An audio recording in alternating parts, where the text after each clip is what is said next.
तो दोस्तों, stock market में कई बार ऐसी सिचुएशंस होती हैं, ऐसे प्रॉब्लम्स आ जाती हैं कि स्टॉक ब्रोकर को ही बंद होना पड़ता है। तो इस केस में अनुग्रह स्टॉक ब्रोकर की बात करेंगे।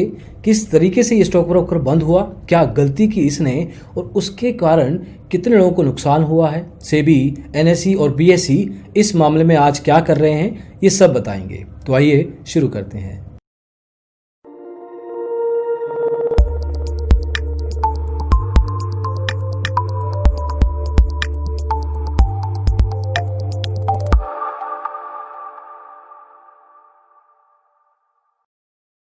तो दोस्तों, इस केस में अनुग्रह स्टॉक ब्रोकिंग कंपनी है। इस पर्टिकुलर ब्रोकर को सेबी ने मना कर दिया है, बार कर दिया है, इनफैक्ट बैन कर दिया है स्टॉक मार्केट में किसी भी तरीके की ट्रेडिंग करने के लिए और किसी भी क्लाइंट का पोर्टफोलियो मैनेज करने से।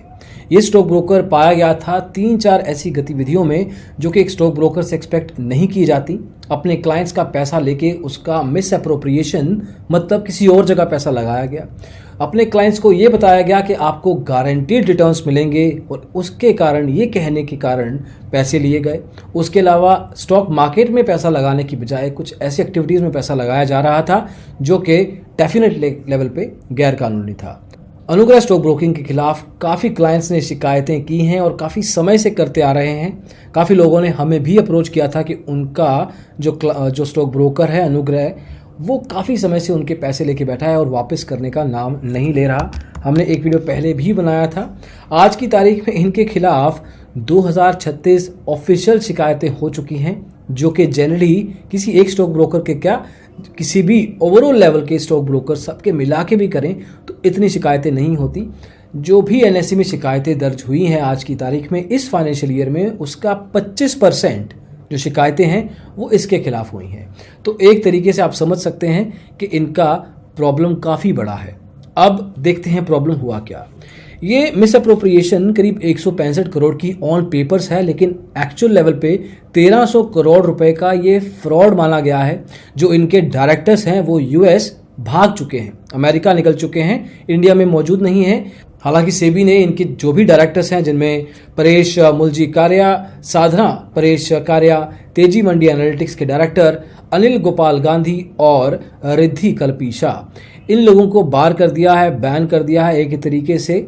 जब तक कंप्लीशन नहीं होता है प्रोसीडिंग्स का, ये स्टॉक मार्केट में तो क्या नॉर्मल लेवल पे भी इन्वेस्टमेंट्स नहीं करवा सकते। तो इतना बड़ा दिक्कत, इतना बड़ा प्रॉब्लम एकदम से सामने नहीं आया है। दर बदर कुछ ना कुछ समय पे इन लोगों ने स्टॉक मार्केट में अपने क्लाइंट्स का पैसा ऐंठा और किसी और गतिविधियों में लगाया। अब किसी और गतिविधि मतलब ऐसी चीज़ें पाई गई हैं इसमें कि किसी और क्लाइंट को, जिसका ऑलरेडी डेबिट मतलब नेगेटिव में बैलेंस चल रहा है, उसको पैसा ट्रांसफ़र कर दिया गया है। अब ये फेक अकाउंट्स होते हैं जो उनके पास ही खुद ही आ जाते हैं पैसे घुमा फिरा के। तो इस तरह की गतिविधियां हैं। अब जब ऐसा सिचुएशन होता है तो स्टॉक मार्केट में जो ट्रेडर है उसका विश्वास कम हो जाता है। इसीलिए हमेशा हम आपको कहते हैं कि जब भी आप अपने ब्रोकर के साथ अकाउंट खोलते हैं, रेगुलर लेवल पे देखिए कि उनके खिलाफ शिकायतें कितनी दर्ज हो रही हैं। हम खुद भी हर 2 या 3 महीने में वीडियोस लेके आते हैं कि ये पर्टिकुलर स्टॉक ब्रोकर बंद हो सकता है और अनफॉर्चुनेटली, लेकिन हमारा कहना काफ़ी बार सही हुआ है और वो स्टॉक ब्रोकर बंद हुआ भी है। इस केस में अनुग्रह स्टॉक ब्रोकर आपके सामने है। अभी केस चल रहा है कोर्ट्स में अलग अलग लेवल पे, सेबी भी देख रहा है। 1300 करोड़ रुपए का ये फ्रॉड है, लेकिन बहुत सारे लोगों का पैसा अभी आना बाकी है। इन्वेस्टर प्रोटेक्शन फंड IPF द्वारा इसके पैसे वापस दिए जाएंगे। 25 लाख तक का इंश्योरेंस मिलता है। अगर आपका पैसा उससे ज़्यादा था तो आपको पैसे वापस नहीं मिलेंगे मोस्ट लाइकली, लेकिन अगर आपकी इन्वेस्टमेंट इनके साथ 25 लाख से कम थी तो हाँ, आपको 25 लाख तक का इंश्योरेंस है, वो कुछ ना कुछ टाइम के बाद आपको मिल जाएगा। तो अनुग्रह के बारे में दोस्तों बस इतना ही। ऐसे कुछ और एपिसोड्स भी आ सकते हैं आने वाले समय में। हम नहीं चाहते ऐसे आए, बट ऐसा रेगुलर लेवल पे होता है। हर 3-4 महीने में एक आधा स्टॉक ब्रोकर बस्ट हो जाता है, बंद हो जाता है। कई बार उसके पास पैसा ही नहीं होता, इसलिए उसको दुकान वैसे ही बंद करनी पड़ती है। इसलिए ट्रेडिंग करें, लेकिन अपने ब्रोकर की तरफ नज़र रखें, कॉन्ट्रैक्ट नोट पे नज़र रखें। हमारी वीडियोस में भी चेक करें कि इसके खिलाफ शिकायतें चल रही हैं। एनएसई की वेबसाइट पे जाके आप खुद भी चेक कर सकते हैं, लिंक हम डिस्क्रिप्शन में डाल देंगे। वो लिंक पे आपको किस ब्रोकर के खिलाफ कितनी शिकायतें, कौन सी परसेंटेज, इंडस्ट्री का एवरेज क्या है, ये सब डिटेल्स सामने से मिल जाएंगी। अगर आपको किसी स्टॉक ब्रोकर में वैसे जानना है तो आप कमेंट्स में लिख सकते हैं, हम उस पर वीडियो ले आएंगे या आपको इन्फॉर्मेशन वहीं आंसर में दे देंगे। तो दोस्तों इस वीडियो में बस इतना ही। ध्यान रखिए अपने ट्रेडिंग में काफ़ी चीज़ों का आपको ध्यान रखना पड़ता है, ब्रोकर पे भी नज़र रखनी चाहिए। वीडियो पसंद आया हो तो लाइक करें, ऐसे वीडियोस बाकी दोस्तों के साथ शेयर करें, उनको भी इंफॉर्मेशन मिलनी चाहिए। और डिजिटल ब्लॉगर को सब्सक्राइब ज़रूर कीजिएगा। Thank you so much, bye.